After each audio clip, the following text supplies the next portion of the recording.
Here we go guys, Fred from Stencil-Tech here. Today I'm going to be demonstrating to you the correct way of edging concrete. I see a lot of mistakes being done online. Let me show you how it's done.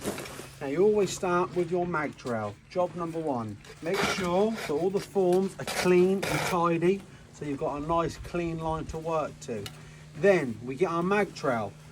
While keeping the back end of the mag trowel on the on the timber, we trowel it, level it, ensuring that the concrete is to the exact same height and level as your forms. Now, once that's done, it's now time to start edging. Get your edging trowel. Clear it back ever so slightly, making sure that, again, the wood is clean.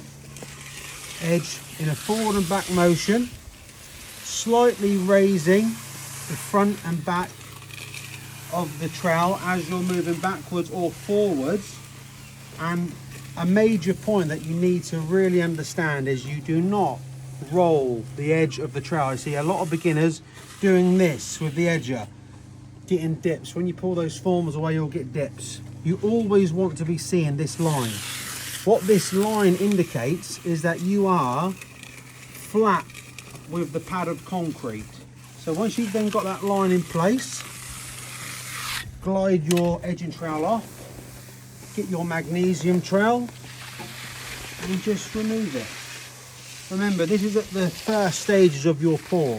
We're going to get ready to start burnishing it later on in the process of the video.